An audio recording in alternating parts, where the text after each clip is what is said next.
Hi, so happy to have you here. This is where I share my thoughts on how design changed the way I think and do, and why I think design is simply a part of life. My name is Sandy, and I'm a design mentor.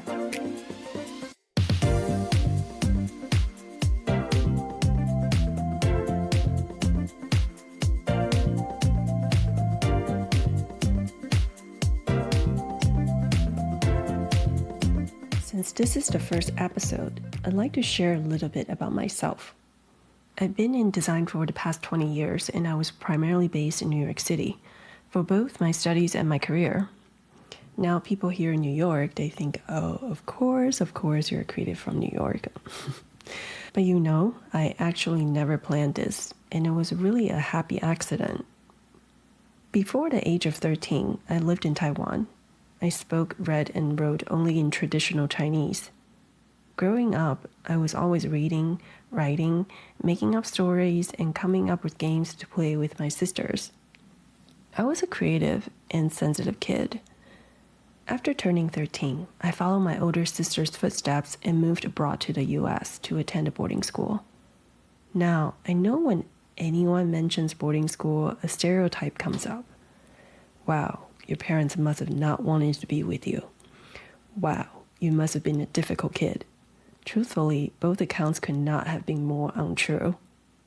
For my family, it was always about my parents doing their best to give us kids a more well-rounded education and giving us the opportunity to explore and learn outside of Taiwan. Throughout my school years, we all missed one another constantly. The move from Taiwan to the States was not exactly easy. Even with frequent English lessons back in Taiwan, it was not until I moved to the States that I really learned how to properly use English. But once I got comfortable, I realized something about myself. I loved learning languages.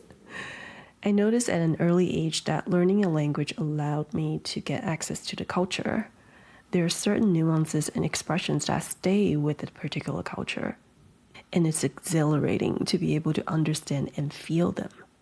So during high school, I learned English and French in the classroom, and outside the classroom, I hung out with my friends to learn Korean and Japanese. I had a blast.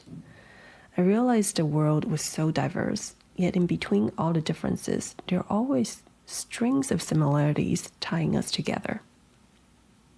Besides language learning, I also had a really strong interest in people. I liked listening to stories, hearing what people had to say, and helping them solve their problems.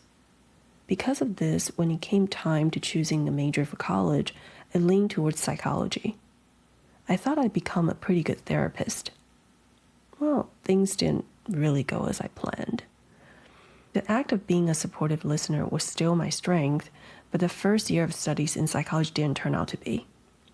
So I made a choice by the end of freshman year to switch to a major that most Asian parents would approve of: economics and business management. Hey, I was always good at math. What was going to be difficult about this, right? Well, similar to when I was learning psychology, I struggled quite a bit with economics theories and models. However, I thrived in business management. And mainly because I got to work on ideation and discoveries with my classmates. I loved identifying the problems in the business and together with my classmates come up with options that could change the business. It was similar to listening to people, but instead I was listening to businesses. After graduation, I dreaded the idea of going to work at a financial institution. My family had hoped I would at least get a master's degree while living abroad. I didn't want to pigeonhole myself in finance, but I had no idea what else I could have gone for. As I struggled through my research, two people would change my life forever. The first person was one of my best friends from high school. She had just finished her architectural studies and was moving to New York to study lighting design. She suggested I look into this program called Design and Technology at Parsons, so we could both be in New York at the same time. I did, and I told myself I should totally give it a try, but I needed a portfolio. I had some work from the 3 years of photography classes I took in high school, but I needed more digital work. This is when a second person came in. A good friend who was a whiz on computers taught me how to use Adobe Photoshop and Illustrator. Then he pointed me towards a series of design classes. Now, this learning process took time. It took a total of 9 months. But as much as it was a struggle for me to switch my path, I had a really amazing time picking up all sorts of new skills. I was learning both traditional and digital creative methods, and I enjoyed breaking all the boundaries, even if I wasn't sure where they would lead me to next. During this period of time, my family wondered what I was going to do with my life. But with determination, I put together a portfolio that got me into Parsons, and that marked the beginning of my life in New York City. I truly believe everyone went on a colorful journey to get to this current moment. What about you?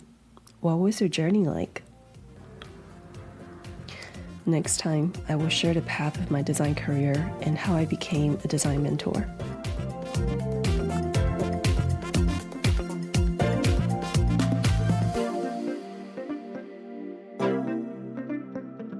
If you'd like to hear more, please subscribe and turn on your notifications. I am beyond excited to go on this journey with you.